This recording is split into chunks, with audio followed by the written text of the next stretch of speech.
I am John Elliott Churchville, and welcome to Video Wednesday. Today, my topic is the Great Affirmative. I'm going to cover three aspects of the Great Affirmative. First, its definition and scope. Second, the Great Affirmative in action. And third, your relation to the Great Affirmative. Now, the Great Affirmative appears in two modes, the cosmic and the individual. In its essence, it is the same in both, but in each aspect or mode, it works from a different position or perspective. The Great Affirmative is always the principle of being, that which is, that exists, as opposed to that which is not, that does not exist. At the individual level, it is that power of spirit as opposed to that which is not, that is, that which does not exist.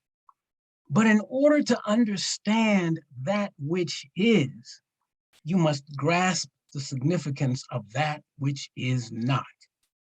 That which is not is much more than mere non-existence. It is that which is and is not at the same time. And the thing that exactly fits this description, the description that says something that is and is not at the same time, that description fits perfectly the word conditions. The little affirmative affirms particular conditions because that's all it can grasp, while the great affirmative grasps a wider concept, the concept of that which causes or gives rise to conditions. At the cosmic level, it is that power of spirit which breathes forth the whole creation as its expression of itself. At the individual level, it is that power of spirit that operates through you and other human beings. Whether working cosmically or individually, the Great Affirmative is the same spirit and cannot lose its inherent character of having the power to create ex nihilo, from or out of nothing. Spirit is the direct contradiction of the saying, nothing can be made out of nothing. It is your recognition of yourself and your relation to the all-originating Spirit of God that makes you recognize in yourself that same power to create something out of nothing. The Old Testament, throughout its pages, continually stresses the point that God is one. That is, all creation has come from a single power. That's why the Ten Commandments stress the oneness of God. Even in the New Testament, Jesus is called the one begotten, emphasizing singularity and not duality of the source from whence Jesus came. The Great Affirmative is that God is one and that this one finds a center of operation in you. When you understand the full meaning of this statement, you will realize that you are a new creation both within and from yourself. You will realize in yourself that a new principle is at work whose distinguishing characteristic and mark is its simplicity. It is oneness and not duality. It contemplates not how its action will be modified by some second principle, but what it contemplates is its own unity. Its unity entails a greater and lesser movement. in the similar way that the Earth's rotation on its axis does not interfere with its rotation around the sun. Both are movements of the same unit and are definitely related to each other. In the same way, the spirit is moving simultaneously in the macrocosm of the universe and in your individual microcosm. The two movements harmonize because they are that of the same spirit. And the latter is included in the former and presupposes it. The great affirmative is your acknowledgement that the I am is one, always harmonious with itself, and including all things in this harmony because there is no second creative power. When you realize that this one single power is the root of your own being and has a center in you and finds its expression through you, you will learn to trust its singleness and the consequent harmony of its action within you and what it is doing around you.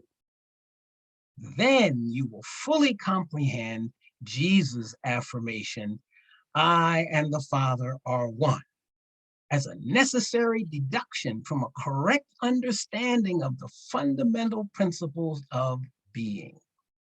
Once you get to understand this, and you see that the lesser must be included in the greater, you adapt your own movement to the larger movement of the spirit working as the creative principle through the great whole.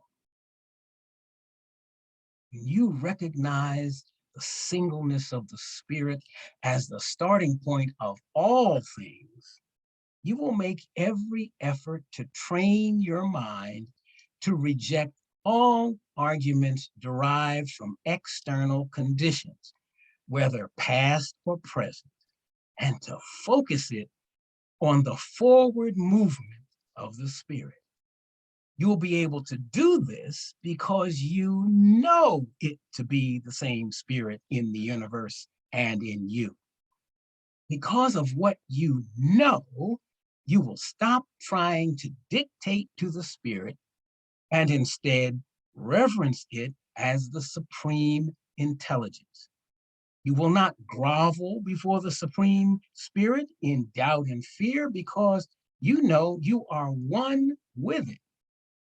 Thus, you deliberately, by your volitional choice, place your thoughts under the guidance of the divine spirit, knowing that what you do and the conditions around you must be brought into harmony with the forward movement of the spirit.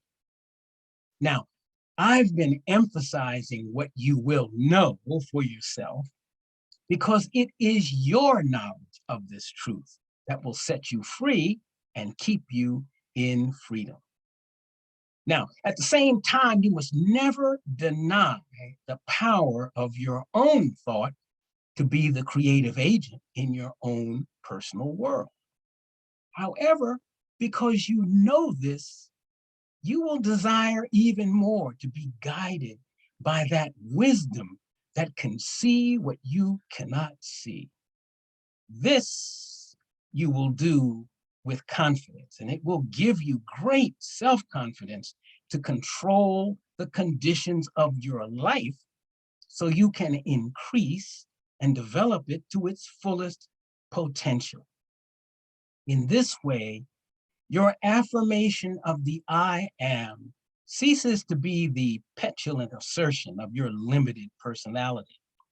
It becomes the affirmation that the great I am affirms about his I amness, both in you and through you. Thus, your use of the words becomes the great affirmative, or that which is the root of all being, as distinguished from that which has no being in itself, but is merely externalized as the vehicle of the spirit's expression. You will realize your true position as a subordinate creative center, completely independent of currently existing conditions, because you know that the creative process is based on the principle of monogenesis. Creation is from a single power instead of a pair or synergy, a supreme pair of opposites from which religious notions of duality come. For example, the notions of animus and anima. The all originating spirit of God, in the greatness of its inherent forward movement, is only one spirit. It cannot and it will not operate from one center of its working, antagonize what it is doing from another. Thus, the great affirmation and the great affirmative makes you a child of the great king. At the same time, you're living in obedience to that power, which is above you, and exercising that same power over all the world of secondary causation, which is below you. Thus, in your measure and in your station and position, you have received a personal call to be part of the true mission of the I am. Now, consider these words from Scripture. Do you think that I have come to abolish the law or the prophets? I have not come to abolish them, but to fulfill them. That's Matthew 5:17. Christ is the culmination of the law so that there may be righteousness for everyone who believes. That's Romans 10:4. If these words are utterances of a mere sectarian superstition, they are absolutely worthless. But if they are a statement of a great principle, then it is worth your while to discover what that principle is. To fulfill anything is to bring into complete realization all that it potentially contains. So, to fulfill the law is to bring out of it all the possibilities hidden within it. This is the exact method that ancient Black civilizations used to create civilizations far in advance of any that Europeans had known during the same historical epoch. The laws of nature have not changed. It is your challenge to bring out many more of the infinitesimal possibilities that these same laws contain. Now, when you're ready to change, contact